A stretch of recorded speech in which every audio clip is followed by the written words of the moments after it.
Hello, and welcome back to The Stories That Brought You Here. It's the podcast dedicated to the stories of the people from Pender Island, British Columbia. Once again, I'm your host, Chris Wakaluk, and I'll be sitting down in one-on-one, hour-long conversations with current Pender Island residents to hear the stories that brought them to this sporty little island we live on, and to also hear the stories that brought them to the point that they're at in their lives right now. Today, I will be speaking with Tim Frick. Now, if you know Tim like I know Tim, then you're going to know him as that guy who's involved in wheelchair athletics. Well, today we're going to get to hear Tim talk about that and a heck of a lot more. We're going to get to hear Tim talk about his professional relationships with both Terry Fox and Rick Hansen. We'll get to hear him talk about the massive success he had coaching Canada's national women's wheelchair basketball team. Tim will describe his involvement with the German Shepard Rescue of British Columbia organization. And as well, Tim will talk a little bit about kayaking and RVing in this really amazing interview where I really got to find out a ton about Tim. And I just kind of knew a little bit of the outline of stories from Tim's life, of things he was involved in. And it was amazing to sit down and get to hear some of these stories. And as well, too, for the second time in the last 3 shows, I'm going to apologize for the sound. I've been still trying to work out the kinks with the mic. Tim sounds amazing, but I sound a little bit echoey and distant in the background. But as long as the guest sounds good, that's all I really care about. So anyway, I know you're going to enjoy this one. And without further ado, here is my interview with Tim Frick.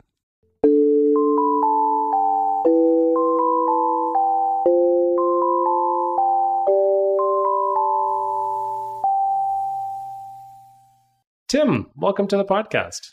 Well, thank you very much for having me. I really have enjoyed listening to the ones so far. It's so great to get to know the people on Pender, and we have a magical little island here.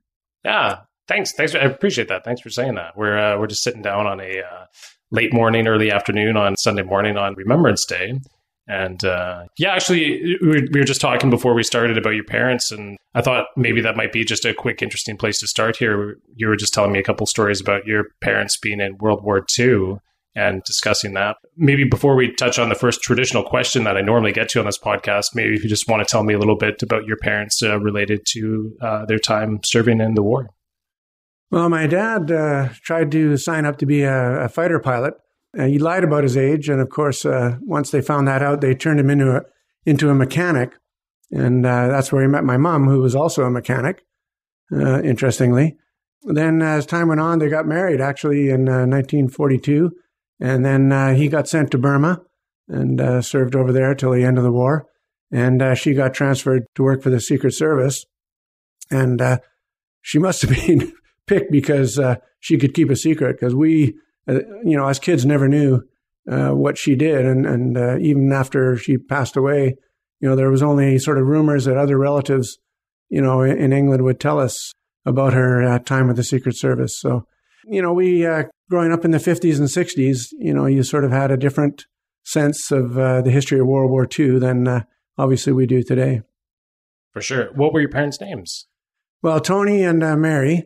And they actually decided, after the war, jobs were really tough, late 40s, early 50s over in England. And at that time, because of the Commonwealth, Australia, New Zealand, and then Canada were the 3 sort of popular places for people of their age to go. They were in their 20s to go and get jobs and start their families. So I think they decided on Canada because they had some friends here. So my dad flew over actually in January of 1957. He flew to New York and then took a train up to Sudbury, Ontario, where he had a friend. And I don't know if you've ever been to Sudbury, but I think they filmed the moon landing episodes there. And it's an interesting place, a little bit cold in the winter, a little bit hot in the summer, but lovely spot nonetheless. He got a job, earned enough money to send for my mother and my older sister and I. And we came over on the Ivernia. We landed in Montreal in June of 57. So spent about 8 years in Sudbury. I loved it there. I loved playing hockey on the lake, every winter. Really loved the outdoors, but it was too cold for them. And so they moved out to British Columbia in 1965. Okay. Sudbury, it's a land of nickel. That's right. The big nickel was just being erected when we left, and they had just raised the smokestacks there in the iron mines to have the smoke land further away from the city. So the city is actually quite green now. Oh, really? Okay. All right. I've only driven through there a few times, but it's interesting. Like, it's a really barren place on the outskirts of it, you say? Oh, yeah. Yeah. It's a Canadian Shield is kind of like that anyway. I guess a lot of rock and a lot of lakes and stuff. Good point. And it's interesting. His original goal was to try to get to Kitimat because the aluminum smelter was going in up there. And those were big, big jobs. But ended up working in the police force in a little town called Coppercliff. And my mom ended up with a job in administration in a hospital. And finally they moved out to Parksville. So I grew up in Parksville, Qualicum.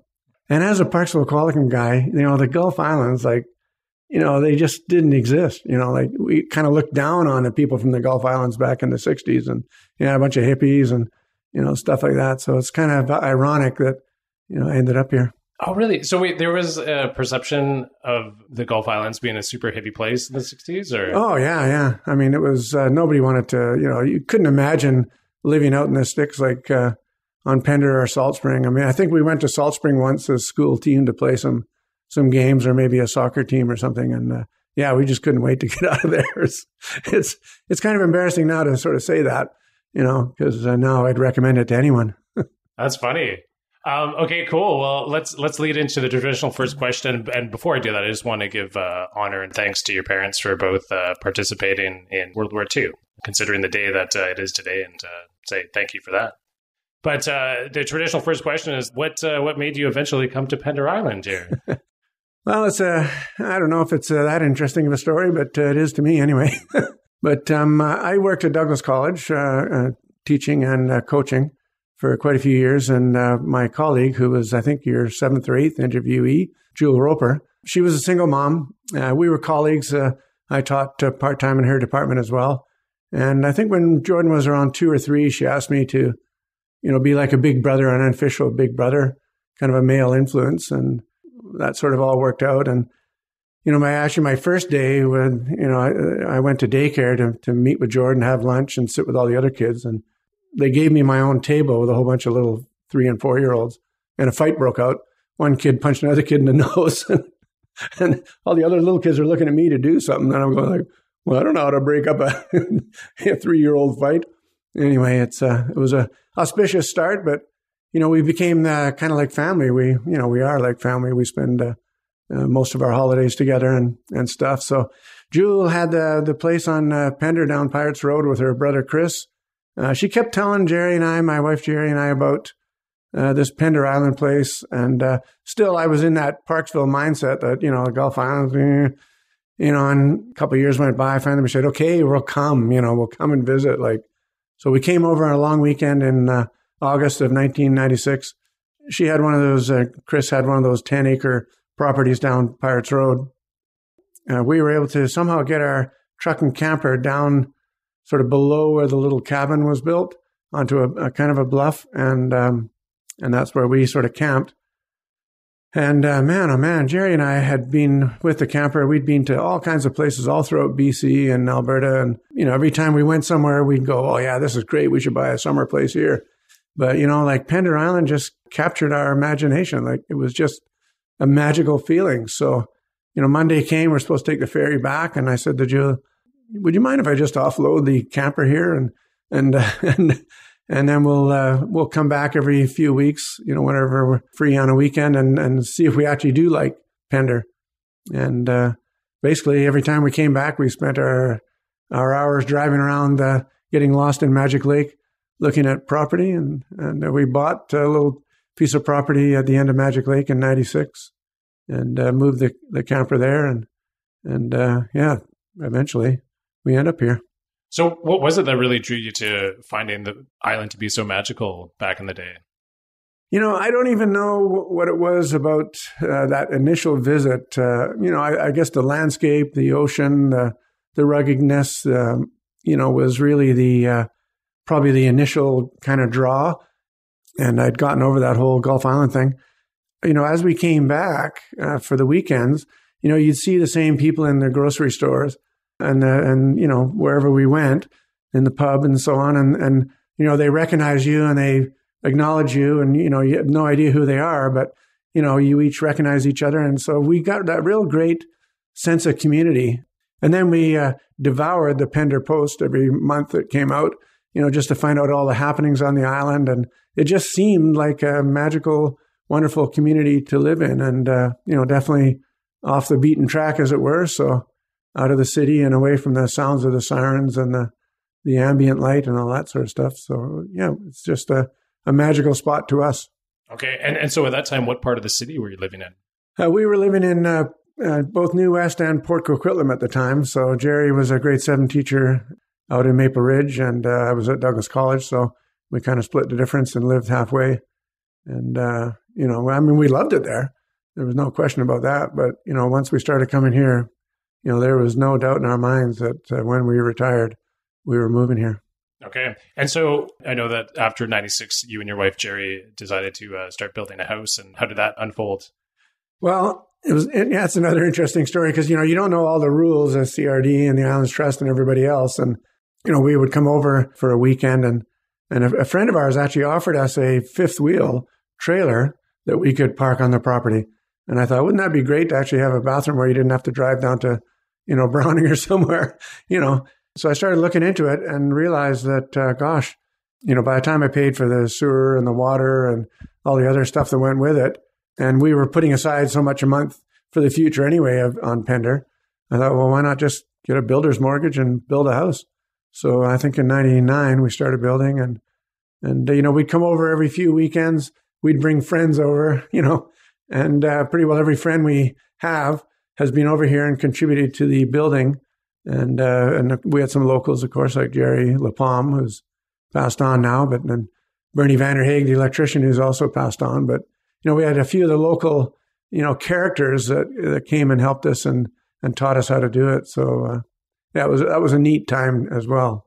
Yeah, it's fun. It's fun when people come and visit, or like when I go visit other people and they get me to do projects or help around their place. It actually feels so much more rewarding of an experience. Like I walk away from a weekend like that thinking, oh, I helped. I did something productive rather than just like sitting around. I'm sure your friends probably felt the same way, I would imagine. Oh, yeah. We had tons of fun. I mean, we still socialized and did fun stuff, played disc golf, went out in the kayaks and stuff.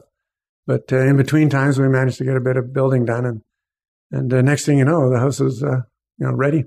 All right, well, let's back it up to you talking about being at Douglas College, and that's how you met your colleague Jewel there, but you were teaching at Douglas College, and what were you teaching at Douglas College?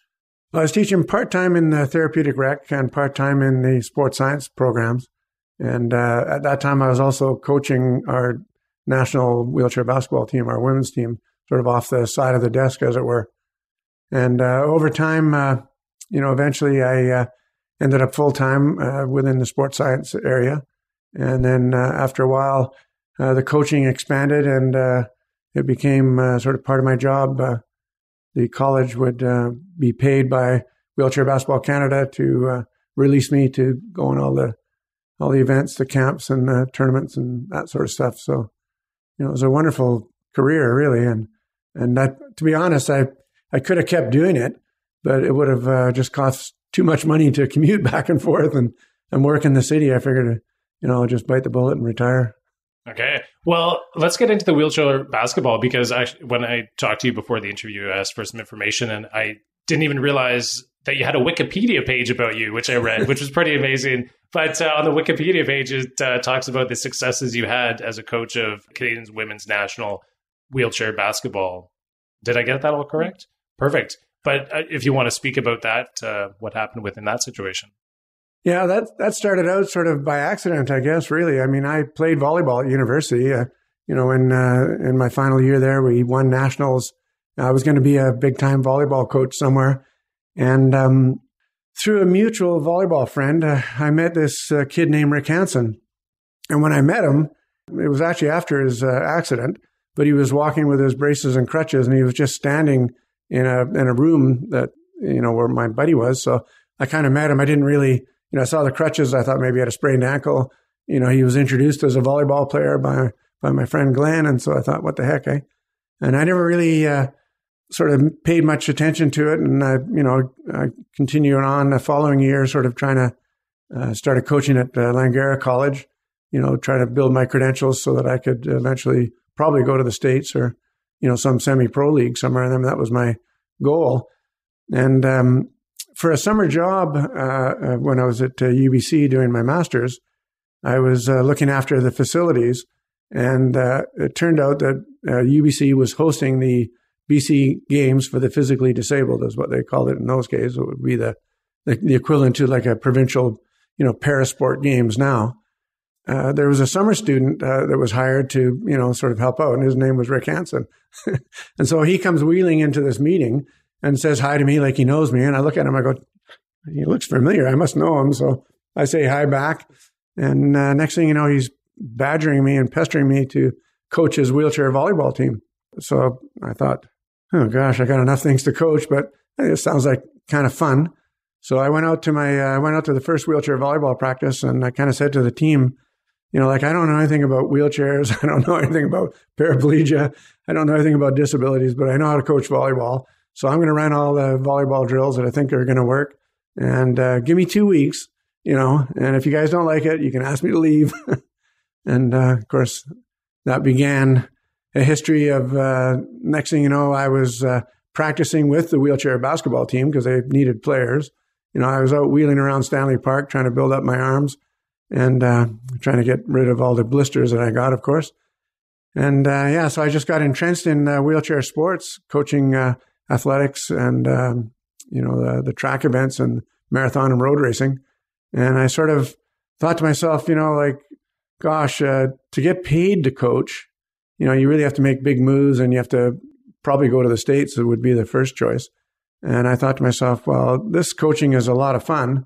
Why don't I just keep doing it, and I'll get a job, at a school or a college or something, and then just coach, off the side sort of thing. So that was 1977, I think, or 75 was the first time I was introduced to wheelchair sports.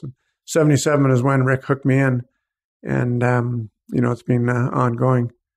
I just want to get back to something that you just said about it being a lot of fun and enjoying the aspect of coaching wheelchair basketball. Can you describe how your initial first feelings were? And was it the people that you were interacting with? Because people who are participating in wheelchair sports, are all of them totally disabled, or how does that work? I'm not even too sure.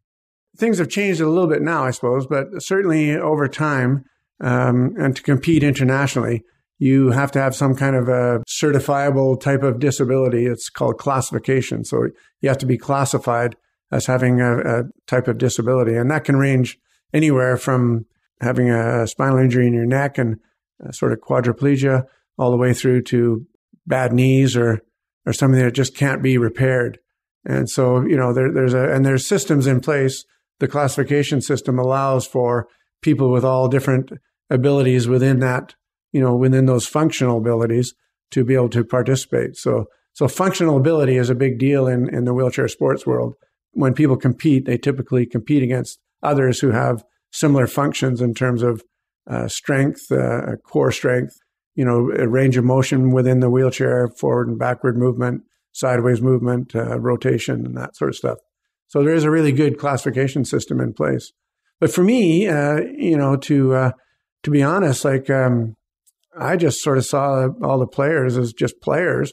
The intriguing part was, adapting what I knew about sport and about training, because I was in exercise physiology as well. That really helped with the athletics, is adapting and figuring out, how can I get an edge on all the other coaches and all the other teams and all the other competitors? What can I do to get that edge? Can I be innovative? Can I be creative? And so I just absolutely loved that part of it. And that was the fun for me. Oh, that's so interesting. Any things from the early days that you can remember about innovations and techniques that you developed that helped to achieve the success that you did in the future? Well, one of the first things we did was actually wheelchair volleyball was played on a 6-foot net, which is pretty low. So the ball would come flying over there really fast. And, you didn't have time to move your chair to get underneath it. So I convinced everybody to raise the net up to 7'4". And then most of the volleyball teams in Canada they would hit the ball back first time. And we sort of worked really hard on, passing the ball around and being able to attack from sort of the mid back row, because obviously you're not jumping to hit over the net. So you have to have a bit of an angle there. So I think we sort of took that to a new level. And in fact, we pretty well destroyed wheelchair volleyball in Canada because after about 3 years, we were winning so easily that everyone else pretty well sort of, gave up. So I was kind of sad. But and then we played a little up and down volleyball. So we'd have a standing player playing with a wheelchair player or two. And so we actually did that in the BC, I think it was the Winter Games, 1 or 2 years, where it was an integrated model of volleyball where there would be one player playing standing up and one or two, depending on whether it was doubles or triples, playing in the chair. Those innovations were kind of interesting. In track and road racing, we looked at, okay, what do cyclists do? What do speed skaters do? Like, what do runners do? Like, how could I combine, or how could we combine all the training, components of all those different sports, and make it suit the wheelchair specifically? Because there was no research in those days on wheelchair training. So I think some of the things we did in terms of modifying the chair setup, the smaller hand rim, push rims, the gloves, changing the angle of the seat. You notice now how everybody sits low and has a small hand rim and big wheels and longer sort of for the racing chairs now. They're long, sleek, almost dragster looking chair. We started out with hospital chairs and started making modifications bit by bit by bit. And today you look at it and you wouldn't recognize it really. So it was a lot of fun, that challenge. Neat, right? So your enthusiasm was born of just trying to figure out how to improve like a puzzle you're trying to solve a bit, I guess, right? Yeah, kind of. One of the interesting things was a lot of coaches back in those days would have been from the rehab system. So physios or rehab personnel. And so I was probably one of the emerging group at the time of people that just came from a coaching and sport background. So, I don't know anything about, the disability, so to speak. I don't know what you've gone through, mentally or emotionally. But if you want to be an athlete, here's what you got to do. And apparently that was quite successful because, we obviously, once I got into coaching wheelchair basketball after having played for so many years, we took that approach. And I think that's one of the major factors to our success. Neat. You mentioned Rick Hansen earlier. I think there might possibly be some people who listen to this in the future who don't know who Rick Hansen is. So maybe if you want to describe who Rick Hansen is and your relationship with him. Well, Rick, of course, is a paraplegic, I guess would have been referred to in the old days kind of thing. A really good athlete. He was actually in the provincial volleyball program as an able-bodied athlete. And when he got injured, he was on hitchhiking with his buddy on a fishing trip. Instead of going to a volleyball camp, because he was kind of younger, he was invited to a U19 camp or something. He was 15. He decided to go fishing instead. And on the way back, the hitchhike got a ride with a guy that had been drinking. The guy went off the road and Rick landed on his toolbox, the guy's toolbox, and, severed his spine. So, there was no question for Rick that, as soon as he got out of rehab, he was going to go into every sport possible for wheelchair sports. So I kind of met him and, over time, his career, we had a great career together as a coach and athlete, through the Paralympics and some World Marathon Championship, gold medals for Rick. And, he decided he really wanted to do something, to make a difference, I suppose, for spinal cord injury and rehabilitation and wheelchair sports. And he thought that wheeling around the world would be a great idea. So naturally, I signed up and helped him out for the most part, not the entire thing, but for most. And of course, Rick had, when we kind of, we'd go up to SFU in the summertime and we'd sort of commandeer their gym and a bunch of the guys would go up and, I'd drive the car up and I'd leave Rick and, a bunch of the other players down at the bottom. They'd wheel up the hill for a nice warm up. And then I'd get out in my basketball chair and we'd all play 2-on-2 or 3-on-3, for a while. Of course, that's how we met Jay Triano and from SFU basketball fame. And he told us about this kid, Terry Fox, who lost a leg to cancer, who was actually in the hospital. And, wouldn't it be great if one of you guys went and saw Terry, to give him some encouragement. But in Rick's mind, he's thinking, oh, basketball player, single amputee, man, we need that guy for our team. So he was in the hospital before you could even blink an eye. And next thing you know, Terry was part of our program too, played wheelchair volleyball and, came and trained with our athletics group and obviously wheelchair basketball.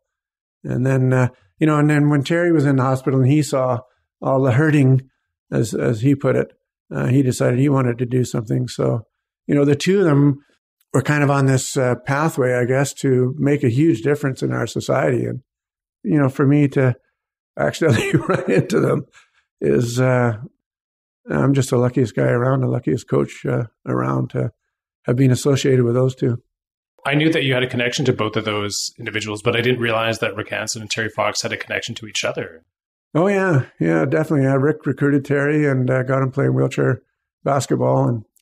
And them and the family have a really strong connection. And of course, it turns out that my wife, Gerry, who taught in Maple Ridge, also taught all of Terry's brother, Fred's 3 kids that went through elementary school.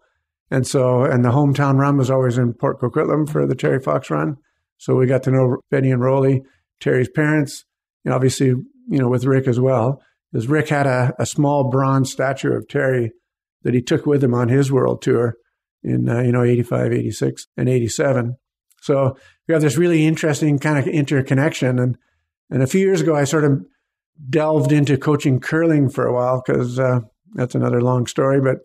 But I ended up coaching with Fred Fox, Terry's brother, and coaching one of his kids. So we have this really neat, family connection too. So that's pretty special.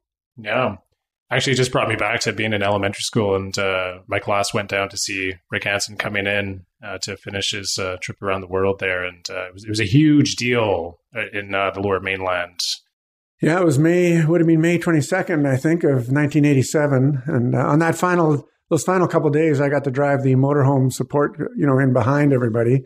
That was absolutely mind-boggling because, when we started the tour, we had a sports psychologist that had us visualize some of the, what it might look like out on the road and then coming home. And, we visualized thousands of people cheering Rick on and, the tour being a great success. And, when it actually happened, it was really neat, like to see the throngs of people, just lining the, 8, 10 deep along the sides of the roads on that final day or two. So that was pretty special. So I probably saw you. Yeah, it is pretty special, just to think about what an achievement that is. And I remember hearing that he was supposed to try to make it back for 86 in Expo, but just the time projection was off. Yeah, it started later because of the support required to get it going. And of course, it's not easy to wheel 70 miles a day, sort of day in, day out. I mean, that's a pretty long way. So, we sort of set up a training plan to wheel 3 days and take 1 day off.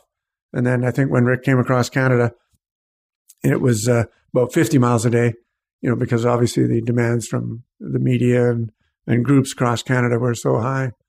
So, missed Expo, but what the heck? Made it. Still made it, yeah. Still made it. Well, let's talk about your experience being a coaching women's wheelchair basketball and some of the experiences that you had along the way doing that. Yeah, well, I had kind of retired from coaching, actually, in the late 80s, and I was doing some administrative work for wheelchair basketball. And I thought to myself, I coached Rick, I coached Terry, I'd coached actually Langara volleyball. We'd won a nationals. I'd had a few other successes, and I thought, that's good enough. I can sort of relax. And I actually did an interview for a coaching magazine and with someone and sort of talked about coaching for a whole day. And that was sort of interesting. I got home that night and I had a message to someone asking me if I would consider coaching our national women. I thought, oh, gosh. I was all pumped up about coaching. So I thought, well, I'll phone them back and see what it's all about. And so I said, okay, I'll do it for a year because the program had kind of fallen apart a bit. So I said, I'll do it for a year. I'll put the program back on its feet. I promise you the team will have a positive experience. We'll have a peak performance at whatever we go to. And, that would be that. And when I actually went to meet with the administration about it, they were in Edmonton. I flew there, and as I'm going into the hotel for this meeting, I see this guy, Joe Higgins, and Barb Griffin, one of the top players in Alberta, coming out of the hotel. And I go, oh, what a coincidence seeing you guys here. And they go, yeah, we're here interviewing for the coaching job too. I go, what? I thought I was getting it. So anyway, I ended up getting that. I ended up having Joe and Barb as assistant coaches. And, we went to Worlds in 1990, won the bronze medal, which was our first medal for a long time for Canada. And it was a positive experience. We performed very well. And I said, okay, I'll stick around to 92 just because it's Paralympics, but then I'm done. And then, 94 came along for Worlds and 96. And finally I just said, look, I'll just stay around and that'll be that. And so it was 2008, 2009 when I finally decided to retire after Beijing. And in that stretch, we had a pretty incredible run. We won 4 consecutive world championships, plus that initial bronze. We won 3 Paralympic golds and a bronze. And so it was an incredible experience. Yeah. And when you say the Paralympic golds, so the Paralympics follow the regular Olympics afterwards? Yeah. So typically what's happened probably since Seoul, I guess, in 1988, is that the organizing committees for the 2 events are now combined. And so the Paralympics typically shows up about 10 days to 2 weeks after the Olympics. Things have been modified a bit to make them accessible and so on. But the same organizers and the same groups, now actually organize both events. Yeah. So wherever it's going to be, Tokyo 2020, the Paralympics will be, 10 or 12 days later. The Paralympic athletes will move in and participate as well. It's interesting. I hear you speaking so casually about this, but to me, what I'm hearing is, I just went to go around the world and teach and coach and to succeed and win and have these great experiences. This sounds actually totally amazing. This is incredible stuff, really. Yeah, it's I'm really, thrilled to have had that sort of, that career and that opportunity. And to be honest, I was in the right place at the right time for Rick and for Terry and for our national women as well. And I'm really, really proud of that. And it never really stops because, I showed up on Pender Island and I find out there's a player named Katie Dandino who, blew out her knees playing university ball. And it took me a while, but I finally convinced her that, maybe another operation isn't going to work for you anymore. Maybe you should try wheelchair ball. And so she did. About 4 years ago, and now she lives and trains in Toronto. Gerry and I flew to Hamburg, Germany this summer to watch her participate in the World Championships. So that was really, really exciting too. So, and then we've got a whole bunch of kids here that participate in wheelchair basketball. It kind of started as a week-long awareness thing, like it's called Paralympic Schools Week. And I got a friend from Victoria to bring over a bunch of wheelchairs, and I kind of somehow convinced the school to let me commandeer all their PE classes for a week. And I would teach wheelchair basketball and bring in guest speakers and talk about the Paralympics and about disability and awareness. And so we still do that, but we also have a full-fledged wheelchair basketball program going here. Later this afternoon, I head to practice. And we've got a couple of kids from Pender, actually 3 that are being named to the Canada Games team, going to Red Deer at the end of February to participate on Team BC. And of course, Katie is our huge success story, but it's pretty exciting. Wow, I had no idea that was going on in Pender Island. That's super interesting. Yeah. And then the other thing that we've done here, we've been real lucky that wheelchair basketball world's not that big. So a friend of mine is the coach of the Invictus wheelchair basketball team, and each year they have a training camp in Esquimalt. So we take a bunch of our kids over there to participate with the veterans who have the various types of physical and mental conditions. And the Invictus Games are part of the rehabilitation, part of the therapy, part of the reintegration into everyday life. So our Pender kids have had a chance to meet some veterans and understand more and more about what Remembrance Day means and what it means to have served. And along the way, they've provided a bit of a spark of enthusiasm and joy of life for some of the veterans that are recovering from whatever conditions they have. That's amazing. That's really cool, Tim. Seriously, that's pretty incredible stuff what you're talking about here. So great. Okay, well, so you said you retired here in 2008, so you've been here for 10 years full time. And I know that you and your wife, Gerry, are also involved in a German Shepherd rescue of British Columbia. And I just wanted to hear you talk a little bit about that, because I don't know too much about it, but I know that you guys have been heavily involved in that. If you can describe what that organization is all about, what you guys do. Well, German Shepherd Rescue BC is a society and a registered charity that of volunteers throughout the province that kind of work together to rescue German Shepherds who, basically would be essentially euthanized if someone didn't step in. So, they're not the easiest breed in the world, I suppose. And, anybody can take a happy, friendly dog and adopt them out from SPCA or animal control. But, there are lots of cases where, with German Shepherds in particular, where they've been abused, mistreated, tried to turn them into drug dogs or, fighting dogs or something. And so they've had horrible upbringings. And German Shepherd Rescue, their role is to rescue these dogs and find appropriate homes for them. And Gerry, when she was growing up in Burnaby, the next door neighbor had this big German Shepherd named King. The neighbor used to babysit Gerry, so, she kind of grew up with King and grew up with German Shepherds. When I decided, wisely or not, in 96 to get her a Belgian Malinois German Shepherd cross puppy for her birthday, then, became an opportunity for her to, she started Googling, I think Google was invented around then.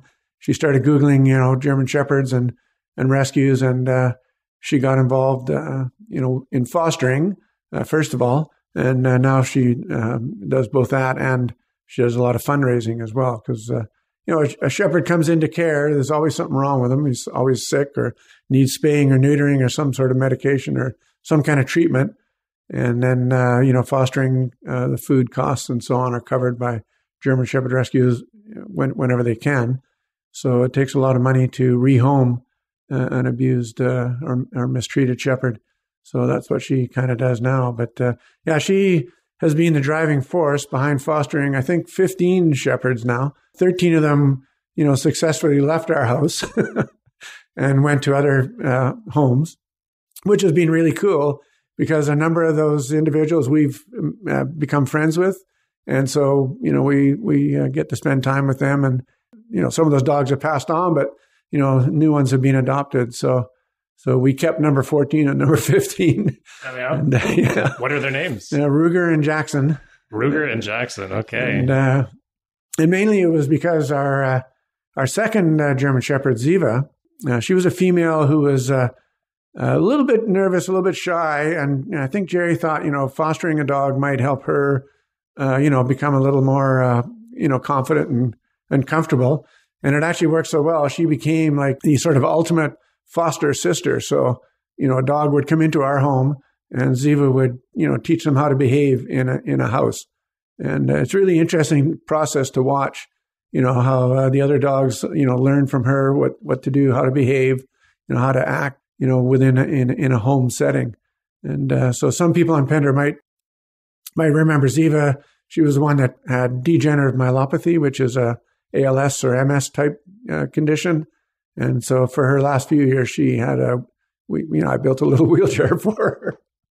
I remember seeing you go for walks, and it was, for lack of a better word, cute. It was like, wow, it's really helping that dog along in its last portion of life there. And it was fun building the wheelchairs because, I sort of tried to use the technology we use in basketball, like, some of the cambering and, the position of the wheel in terms of the hip and where the axles go to make it more efficient. So she was able to bomb around way faster than the average dog in a chair just because we had a sport model that we built for her. How many different versions did you come up with? Oh, quite a few, probably 3 or 4 by the time we finally arrived on a design that was, simple and easy. But it was that was a lot of fun too. Yeah, and did she take to it at first, or it took a little coaxing, or? It's funny.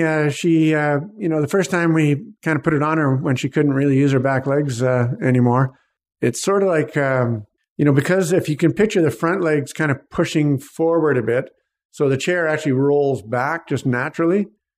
And so you could see her go like, what the heck is going on here? And then I reached in my pocket for a treat, and she bombed forward and took the treat. And then after that, she went all over the place, in that chair. What do you know? Treat training works with a dog. Yeah, surprise, any dog owner knows treats are the best incentive ever.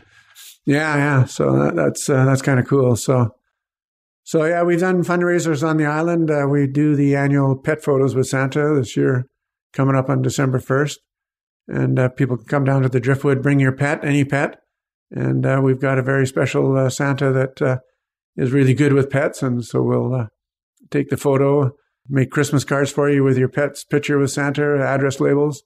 So all kinds of fundraising things happening to help support the German Shepherd Rescue. Right on.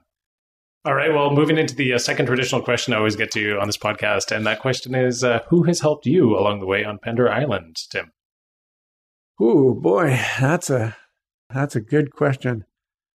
When we first came here, our neighbor, John Mossop, was the glass guy on the island, and his partner, Bev, and they welcomed us with open arms. They made us feel great as neighbors, and they've since moved away, but, they really sort of introduced us to lots of people on the island that, became friends and so on. And, so I really got to credit them. Obviously, Jewel Roper, got us here in the first place. So, she's, her and her son, Jordan, have been an incredible influence on us and really helped us settle in here. Laura Morgan in the early days got us involved with lots of people on the island. So we're really lucky that we had a nice group of people to introduce us to others. When Gerry's dad died in 2005, it was a couple of years and, her mom was on her own. My mom and dad were gone. And Gerry's a single child. And so somehow through various ways and means, we managed to acquire our house next door after John left. And so now Gerry's mom lives next door. And of course, Laura got her into newcomers, and then that got us into newcomers. And we met all kinds of people in that regard. And then, there's a lot of Winnipeggers on the island. And, Richard Philpott and Lisa Morby and, Mike Wiley and Pat Solmonson, the Winnipegger crowd. Richard got me into interest, and Lisa got me interested in the whales and going down and watching the whales from the shore.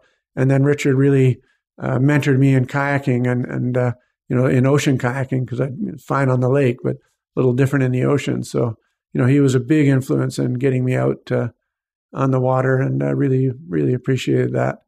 Yeah, so we've made these great friendships over here that when you're in the city, do you know your neighbors? Once in a while. But over here, our sort of whole block and the whole community of people that, I could, keep going on with a list of people that, kind of got me going and kept me going. Danny Martin's another fabulous character. It was really his son, Vinny, who I was coaching. Richard convinced me to coach the boys basketball team at the elementary school. And it was Vinny Martin, who was kind of the core key player at that point in time. So, through him, I met, Danny and obviously Johnny. And so, there's so many people that have contributed to the richness of our experience here. And, I think the first year we were here full time, we're going, we love it here. It's a great place to come. We got all these, social sort of friends.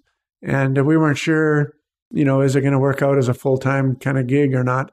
But boy, we wouldn't have it any other way. We've just made incredible friendships and incredible relationships. And, it just keeps growing and growing. Like, we sort of meet new people all the time and create new friendships. And it's a lot of fun. Okay. So what I'm hearing you saying is the people who have helped you a lot along the way have been the people who've helped integrate you into the community and just been solid friends. Oh, absolutely. And I think volunteering, coaching down at the school, you sort of meet the families, you meet all the kids, and you sort of see them grow up. And so that's a really nice connection as well. So, gosh, I can't imagine us having this many relationships in the city. It's really rewarding and enriching, and we love it here. Yeah, for sure. I was talking to somebody last night who's roughly the same age as me, early 40s, and he was saying that he hangs out with a lot of people who are younger than he is. He hangs out with a lot of people who are older than he is, and he just doesn't see the difference between the two. Like going out for dinner with a couple who are in their 70s, being invited into their home and having a dinner, or hanging out with people in their 20s, it's all the same. And he can't imagine that reality happening living in the city at all. And I was in agreement with them. And yeah, just to relate to what you're saying there, I think that feeling exists within a lot of people on the island, which is what helps to make this place feel so good for a lot of people here, I think. Oh, absolutely. We're exactly the same. And, Gerry's mom, Roberta, she's 91 now. And, she's got this incredible, support group of friends and neighbors that help out, from time to time. So it's, I can't think of a better place, to retire, to be honest. Wonderful. Well, you mentioned your wife numerous times here, Gerry. How did you meet your wife? Well, we kind of met actually in university. We were classmates in a couple of courses. We actually were both fans of this radio show called Dr. Bundolo's Pandemonium Medicine Show. And it was a show that starred the old weatherman Norm Groman and Bill Ryder and a few others. And they taped it at UBC. And so we kind of got to know each other because we were fans and we both went to the live tapings. And then kind of went our separate ways for about 10 years or so. We kind of stayed in touch here and there, doing things like Rick and I did some of our school demos out at her school when she got the job out in Maple Ridge. Then after the tour, we reconnected and been together ever since. Okay, so mid 80s or so, you guys got back together there? Yeah, 87, yeah. Okay, all right. Or 86, 87, yeah. Wonderful. And so you mentioned kayaking as well, too, and that is something that you're involved in. What is it about kayaking that you enjoy so much? It's hard to say. Like the feeling of being on the water, being in nature, having to do all the work yourself to get to where you want to go. I think that's really what sort of attracts me. It's funny because I'm a team guy. All I've ever done is team sports all my life. That's all I do now, really, basically. Yet somehow the solitude of kayaking, obviously I like to do it by myself, but I also like to do it in groups and introduce and help people, help get them excited about kayaking. It's just being on the water. It's a magical feeling. And, sometimes when we come back, there's a group of us like Dave Book and Daisy Tehanepi and a few others that kind of go out together once in a while. And, when we come back in, we kind of start slowing down a bit because, we don't want it to end. It's just such a incredible feeling out there. And some days it's smooth as glass. Other days it's a bit rough. But either way, it's always an incredible experience. Nice. Well, what are some of your favorite places to go on the kayak? Well, I love to go over to Saturn Island, either to the pub or Winter Cove, Boat Pass, or, climb Mount Warburton Pike. That's another favorite. Head over there, do some hiking, and then paddle back. Portland Island, Rum Island, any of the sort of local islands are really my favorites. Love to go to any of the islands, Prevost, you name it. And if I haven't been there, I'm going to soon. So it's not just about being on the water, it's about getting off the water and onto land and going for a hike as well, too. Yeah, that's, one of the fun ones, of course, is to paddle to Portland. So we go to the far end, which is a bit longer. It takes about an hour and a half. And it takes you about 3 hours to hike around it, and have lunch and then, an hour and a half back kind of thing. So it's a full day opportunity out in nature. I've done it by myself. I've done it with, friends. It's just, I just love it so much. I just can't wait to get back out there. Nice. And also you mentioned that you're into RVing as well, too. Yeah, well, we had a camper that we went around BC, and that was the one that we left on Julie's property for a while. And that was built actually by Gerry's dad in about 1961 or 62. And they didn't even make campers in Canada in those days. He had to drive across the line to Bellingham or Seattle, buy the parts, and then he'd come back and, he sort of assembled it. So we had that for quite a few years. And then, once we got the place here, that kind of ended that sort of adventure. And then once we got settled in here, we thought, well, why don't we try a trailer this time? And so we got a friend's old beater travel trailer and thought, let's give that a try. We got 3 dogs, it's going to get chewed up pretty good. So let's give it a try, see if we like it. And, that was about 5 years ago now. And we love it so much that we've kept doing it. And now we're sort of planning little RV trips, a week here, a week there, with the dogs. It's a whole lot of fun. And, we do it with friends sometimes as well. Some of our other German Shepherd Rescue friends have RVs as well. So sometimes we meet them, sometimes we don't. But either way, we have a lot of fun. And to be honest, one of the main motivators was when Ziva had the DM and needed the wheelchair. You try finding a wheelchair accessible trail on Pender Island, and you're going to be looking. I mean, there are some improvements that have been made lately, and Parks and Rec are really aware of that. But it's a tough terrain to go through. So we would go over and go on the Galloping Goose Trail and go down to places like China Beach and French Beach that had these flat surfaces for her. And so that kind of got us into it, that double whammy of trying camping again and finding places for her. So now we're hooked. Nice. Well, what are some of the future places you want to go RVing? Well, I mean, our ultimate dream really is to go across Canada. We've had friends that have done that, and we're eventually going to do that. And another one we want to do is up to the Yukon.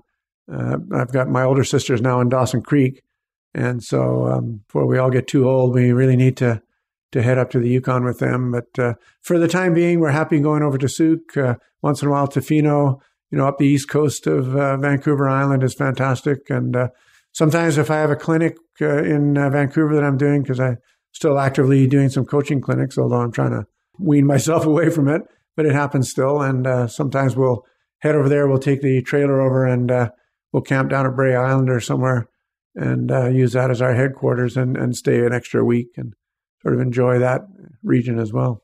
Okay, well, I'm happy to hear you say you want to go to the Yukon because it's absolutely my favorite place in the whole wide world, hands down. I love the Yukon. It's amazing. Have you been up there yet, or? Well, I went up there for the Canada Games in 2007, I think it was, but never during the summer and never for, the purposes of enjoying the landscape and the culture and the adventure. Right, just a lot of time in the gym, I guess. Exactly. That's what you were there for sure. A lot of time on the bus and minus 25 and then into the gym. Yikes. Well, you said you have a sister in Dawson Creek. How many other siblings do you have? So I have a sister in Victoria who's was born in Canada. So she's about 5 or 6 years younger than me. She's about to retire. And so she sold her house that she had in the Keating Crossroad area. And she'll retire into one of those new condos they're building at the Marigold site, the old Marigold site. Oh yeah, just biked past there the other day. Yeah. So she comes over quite often to visit, or we go over there, and it's kind of nice if we want to go over and go to something that's in the evening in Victoria. We get to stay with her, and so you don't have to worry about a hotel for the dogs and stuff. She's quite good with the boys, as it were, and so it's fun having sisters in diverse parts of the province that we can get to visit. Okay, wait. So, where are you in the setup of ages? So I'm in the middle. You're the middle child. Okay, I'm the middle child. My older sister Julie is 6 years older, about 5 or 6 years older, and then Liz, younger one, is 5 or 6 years younger. It's interesting, that age gap. We didn't hang around a lot as when we were young. I was in high school and Liz was in elementary school, so the last thing you do as a high schooler is hang out with an elementary school person. So, and then my older sister was already gone by then. She had already eloped actually by that time. So we never really spent a lot of time together as kids. I mean, we were in the same house together, but we had our separate friends that we always used to hang out with. So it's kind of fun, over the years, being able to sort of reconnect and do things together that we all enjoy together. So. Wonderful.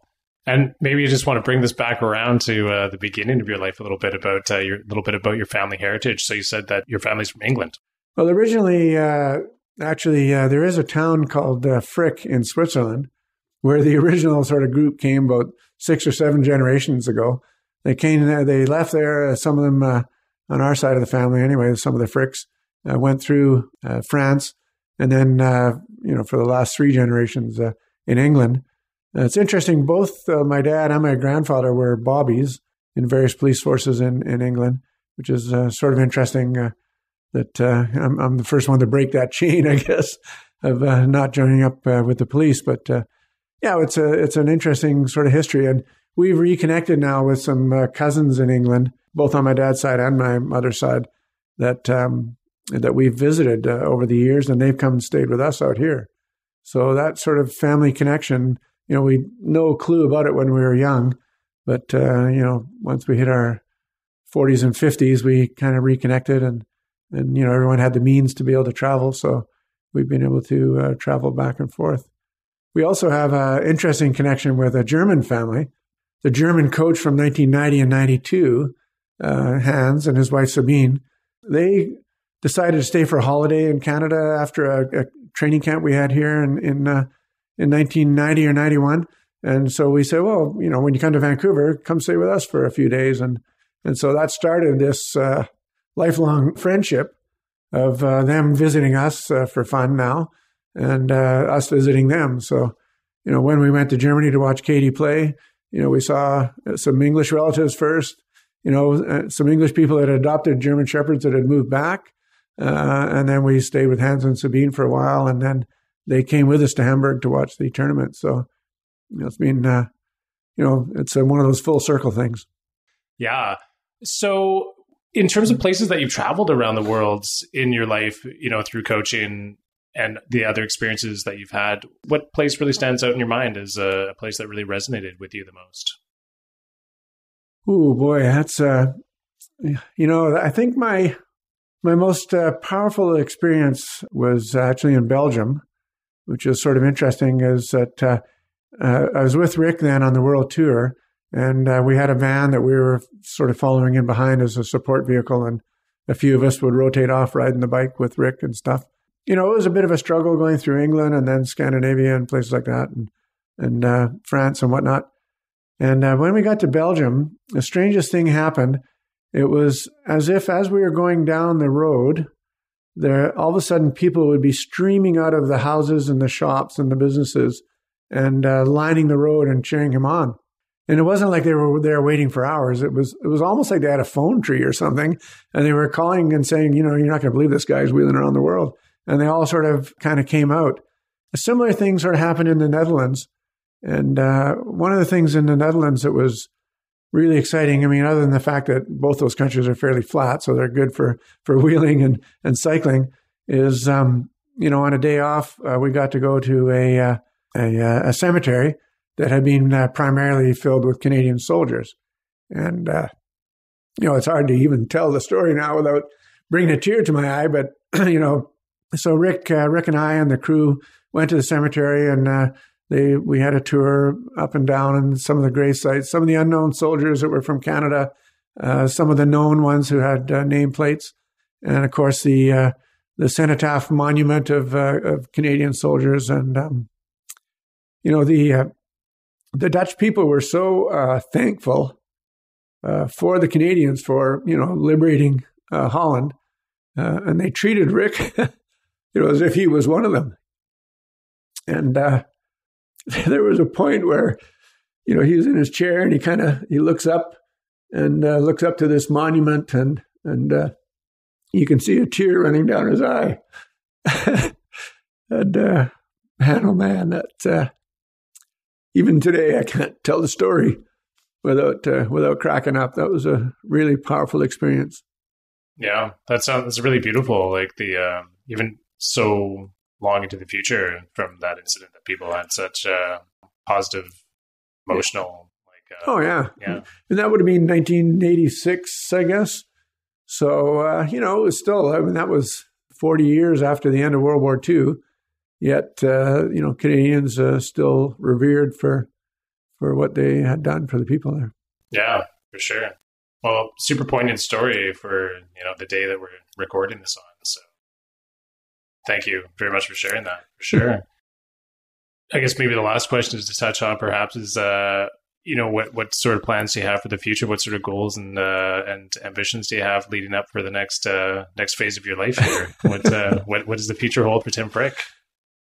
Yeah, I think, Gerry and I are really happy here on Pender, and we're really happy sort of traveling around and visiting places in Canada. And I think, she works tirelessly for German Shepherd Rescue on the fundraising side of things. And I still do tons and tons of coaching. So I think, we're looking at slowly phasing those things out a little bit, maybe getting more efficient at the fundraising. And I've been training other people to lead the clinics and courses and that sort of stuff. So once that's done, I think we'll have the opportunity to travel around Canada a little bit more and do a lot more hiking. I really love hiking as well. And so next year, if things go according to plan, I'll do the West Coast Trail with my buddy John Pietzma and maybe one or two others. So, we don't have these grandiose goals to win a world championship or something, but certainly to experience Canada and experience the outdoors and stay in shape, stay fit, stay healthy, and continue to contribute to the community here on Pender. Lovely. All right. Anything else you want to end off with? Any parting words you want to say to the people of Pender Island before we finish up? Well, I think, one of the things that we appreciate over here is, we have friends that come over that use wheelchairs. And, bit by bit, you can see the changes starting to happen on Pender. Things are becoming a little bit more accessible for someone who uses a chair. So, it's great that Pender Island, sort of embraced this whole idea that, we hardly ever have anybody with a chair that comes to the island, for any reason. But when we do, we'll be a more welcoming and accessible community. So that's one thing I want to thank the people on Pender for helping make that happen. And, there's still a lot to go. All right. Well, thank you so much for coming in, Tim. I appreciate it. Thank you.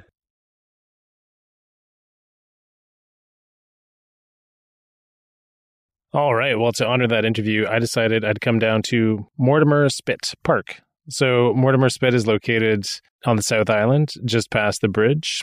As you make your way to the South Island, it's affectionately known by most people as the Spit, and it's a really popular place with locals and tourists alike, especially in the summertime. And it's got some amazing views. It's a really amazing stretch of land. I can see Saturna Island right now with the setting fall sun on it. If I look the other direction, I can see Port Browning Marina. And you can also see the bridge that connects the North and the South Island. And I came here because of something Tim said in the interview. He mentioned about coming full circle. And this is where I was when I ran into Tim a few months ago and asked him to do the interview. So I thought I'd bring the interview around full circle and end it off where it began. So I want to thank Tim once again very much for doing that. That was great. I want to thank you so much for listening. And until next time.